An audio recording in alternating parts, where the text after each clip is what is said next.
सबसे महत्वपूर्ण तत्वों में से दो ऐसे तत्व हैं जिसके बगैर हम अपने जीवन की पहली सांस की भी कल्पना नहीं कर सकते हैं। वो है हवा और दूसरा है पानी। दिल्ली में इसकी दोनों की स्थिति इतनी भयावह है कि आप बहुत ही आसानी से इस दोनों की प्रदूषण को महसूस कर सकते हैं। इसको झेल भी रहे हैं दिल्ली में रहते हुए। कल छठ पूजा का पर्व खत्म हुआ। यमुना की के पानी की गंदगी को लेकर के बड़ा बवाल मचा। साथ ही हवा में जो प्रदूषण है वो तो चल ही रहा है। हर साल ये घटनाएं देखने को मिलती हैं और ये समस्याओं से हमें दो चार होना पड़ता है। आज हम इस पर बात करने वाले हैं ईडीएमसी में हेल्थ कमेटी के चेयरमैन प्रमोद गुप्ता से, जो यमुना विहार से निगम पार्षद भी हैं और पूर्व जोन चेयरमैन भी हैं। प्रमोद जी, हवा की गुणवत्ता को लेकर के हर साल एक बवाल मचता है।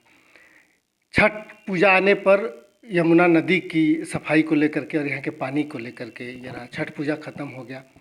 क्या यह सिर्फ अवसर और समय के ही मुद्दे रह गए हैं या इसके समाधान में भी कुछ काम हो रहा है? कहाँ कमी रह रही है ये जानिए। सभी को नमस्कार। आपने सही समय पे एक सही मुद्दा उठाया है।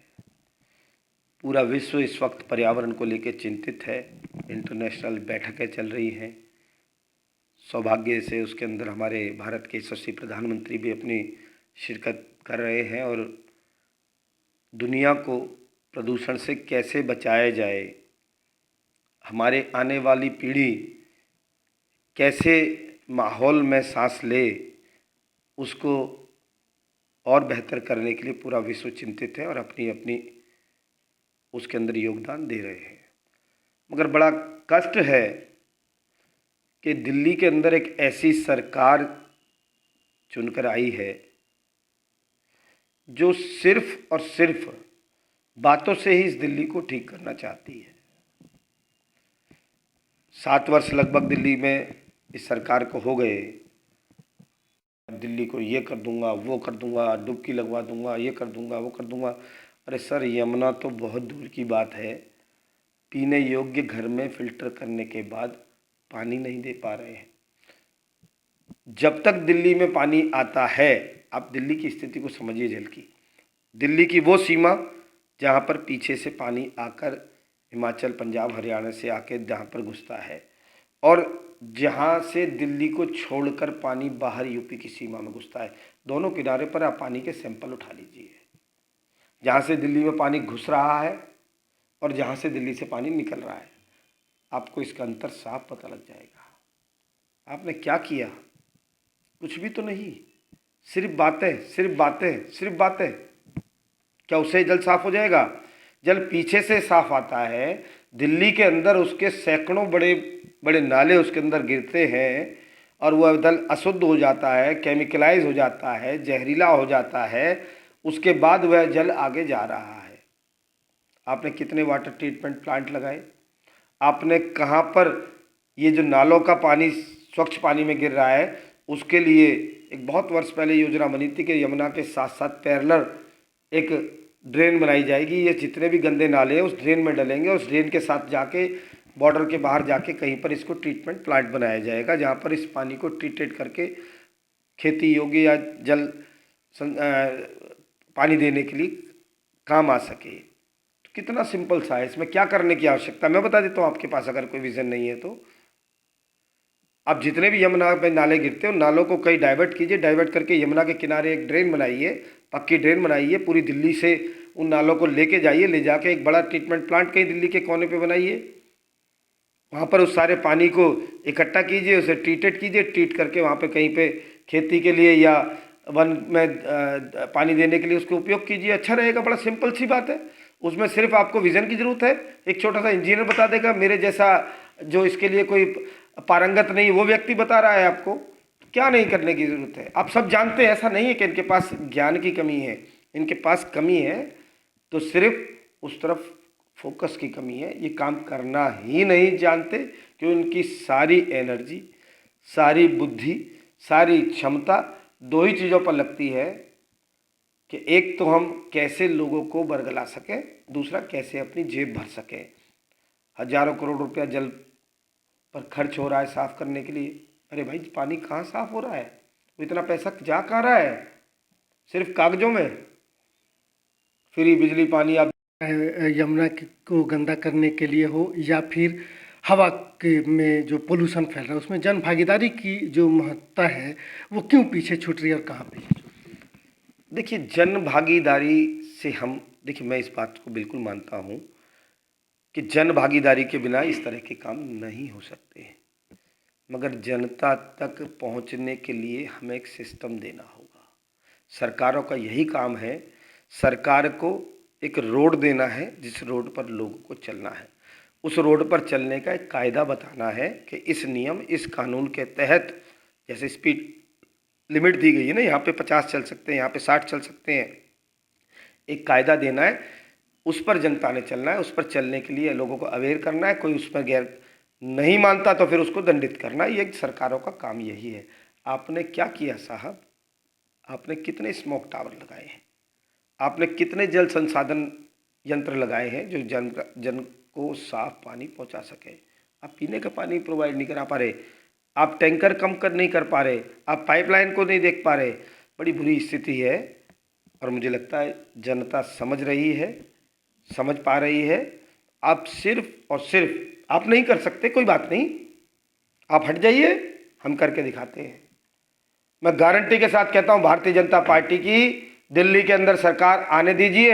हमारे पास न सिर्फ विश्वास है, न सिर्फ विजन है, हमारे पास वो दृढ़ संकल्प है, मोदी जी का आशीर्वाद और नितिन गडकरी जी की नमामि गंगे से किए हुए काम की प्रेरणा है। हम इस यमुना को साफ करके दिखाएंगे। हाँ, हो सकता है कि हम 5 साल के कार्यकाल में एकदम इसे साफ ना कर पाए, मगर पहले से बेहतर जरूर कर पाएंगे। अन्यथा आप बताएं कि आपने 7 हो गए, इन 7 वर्षों में लगातार आपने पहले से क्या ग्राफ कम किया, कितना पानी कम किया, क्या कम किया? जैसा पीछे से पानी आता है आप ऐसे ही आगे दे दीजिए। आप बात करते हैं अन्य राज्यों की, जैसे पिछले राज्य से आप आता है, आप बड़ा डाटास पर जाने का खेल करना चाहते हैं, आप चलिए मेरे साथ, चलिए मेरे सांसद के साथ, हरियाणा से जहां पर दिल्ली में पानी घुसता है वहां पर पानी के सैंपल उठाइए और जहां से दिल्ली आगे पानी छोड़ रही है वहां पर पानी का सैंपल आप वैसा ही कर दीजिए जैसा मिल रहा है।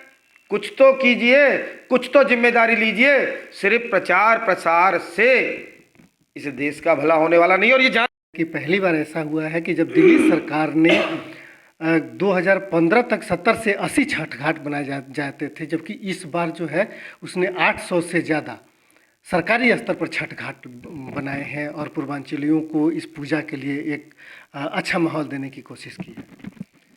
देखिए, बात छठ घाट बनाने की नहीं है, हमारी आस्था क्या है, लोग क्या चाहते हैं, धार्मिक मान्यताएं क्या हैं, ये बहुत ज़रूरी है।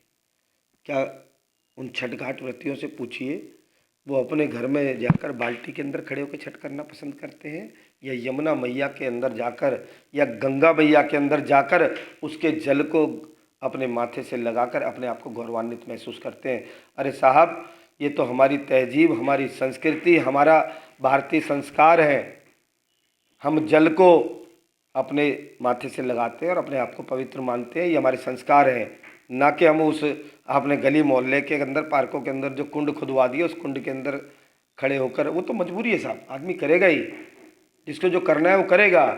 मगर आपने निश्चित ही लोगों की भावनाओं को आहत किया है। दीपावली पर पटाखे चला लेना ही त्यौहार नहीं है, मगर बात यह है कि आपको कुछ ऐसा करना है जो एक वर्ग को खुश कर सके और दूसरे वर्ग की भावनाओं को आहत करना है। ये फिर मैं कहूँगा इस बात को कि आप डेलिब्रेटली सोच के समझ के आप ये सारी चीज़ें करते हैं जिसके को आप करने के आदी हैं, क्योंकि आपको कोई पोल्यूशन कम नहीं करना। आपको सिर्फ हर चौराहे पर अपने फ़ोटो की तख्ती लेकर 10 आदमी 20 आदमी खड़े हो जाएं, ऐसा काम करना है। उसके पीछे 2 एजेंडा है आपका कि एक तो वो लोग जो आपके लिए दिन रात सेवा करते हैं वो वहाँ पर खड़े होकर आपके नाम की तख्ती लें, आपका प्रचार प्रसार हो। कहीं ना कहीं उन लोगों को आप जनता की गाड़ी कमाई का पैसा उनको तनख्वाह के रूप में दे रहे हैं, अपना प्रचार करा रहे हैं और ऐसे नए कार्यकर्ताओं को एक दिल्ली सरकार के पैसे से, यानी कि आपके और मेरी गाड़ी कमाई के पैसे से अपने कार्यकर्ताओं की एक फौज खड़ी कर रहे हैं जो आपके झूठ का प्रचार प्रसार करे। आपका वो पैसा जितना पैसा उन लोगों पे लगा दिया कि एक तो हम कैसे लोगों को बरगला सकें, दूसरा कैसे अपनी जेब भर सकें। हजारों करोड़ रुपया जल पर खर्च हो रहा है साफ करने के लिए। अरे भाई पानी कहाँ साफ हो रहा है? वो इतना पैसा जा कहाँ रहा है? सिर्फ कागजों में। फ्री बिजली पानी आप देने की बात करते, टैंकर माफिया ख़त्म करने की बात करते थे। अरे भाई दिल्ली के गरीब लोगों को झुग्गी तक साफ पानी तो दे दीजिए। आज हमारे दिल्ली के अध्यक्ष बीड़ा उठा रहे हैं, झुग्गी झुग्गी में जा रहे हैं, लोगों की समस्याएं सुन रहे हैं। लोग परेशान हैं, माताएं रोती हैं कि साफ पानी के लिए हमें घंटों घंटों लाइन में मिलते हैं, उसके बाद भी वो झुग्गीवासी बताते हैं कि वहाँ पे पानी नहीं मिल रहा। आपके बस की नहीं है। आप सिर्फ दो ही काम कर सकते हैं, या तो निगम पे आरोप प्रत्यारोप करो या केंद्र सरकार पे करो। अरे जनता के सामने आओ, कुछ अपनी जिम्मेदारी बताओ कि ये मेरी जिम्मेदारी थी, इस जिम्मेदारी पर मैंने ये काम किया है। आप जनता के समक्ष आइए। आपको टीवी चैनल पे आने का बहुत शौक है, आप आइए, आके बताइए मैंने ये काम किया है, इतने वाटर ट्रीटमेंट प्लांट लगाए, मैंने इतने बार जमुना के अंदर नालों को जाने से रोका, कितने नाले आपने यमुना में गिरने से बंद किए, कितने नालों का पानी आपने डाइवर्ट किया। आपने कुछ भी नहीं किया है मुख्यमंत्री जी। आपको सिर्फ और सिर्फ राजनीति की है, हिंदू धार्मिक भावनाओं को आहत किया है, और जिसका कि आपको श्राप लगेगा। ये लिख के रख लीजिएगा। ये छठ व्रतियों का जो आपने इस बार मन दुखाया है, क्या 2 दिन के लिए भी पानी साफ नहीं करा सकते थे? क्या 2 दिन के लिए नालों को बंद नहीं करा सकते थे? अरे भाई कुछ नहीं कर पाए तो कम से कम उन व्रतियों की भावना को ध्यान में रखते हुए कुछ देर के लिए तो सफाई करा देते वहाँ पर। बड़ी लोगों के मन में पीड़ा है साहब, लोग परेशान हैं, आके कहते हैं कि इस बार इनको आने दीजिए तब बताएंगे। आप वैसा ही कर दीजिए, जैसा मिल रहा है कुछ तो कीजिए, कुछ तो जिम्मेदारी लीजिए। सिर्फ प्रचार प्रसार से इस देश का भला होने वाला नहीं। और ये जान गए हैं, ये स्वयं इस बात को जानते हैं, इसलिए इधर उधर चारों तरफ यहाँ से भागने का रास्ता तलाश रहे हैं। मगर समझ लीजिए केजरीवाल जी, अब आपको भागने का रास्ता मिलने वाला नहीं है। ठीक है, बहुत बहुत धन्यवाद प्रमोद जी। तो ये थे प्रमोद गुप्ता जी, जो बता रहे थे कि सरकार के पास विजन नहीं है प्रदूषण को कम करने के लिए, है संसाधनों का अभाव नहीं है। वह चाहे यमुना की सफाई हो या हवा की सफाई हो, पिछले 7 सालों में दिल्ली में न ही हवा को साफ करने के लिए एक बेहतरीन व्यवस्था की गई, न ही एक स्मॉग टावर लगाया जा सका, और न ही एक भी एसटीपी लगाई जा सकी, ताकि यमुना में गिरने वाली जो सीवर का पानी है उसको रोका जा सके। और इन सब के पीछे किसी अभाव का नहीं, एक विजन की कमी है, जिसकी वजह से लोगों का दम घुट रहा है और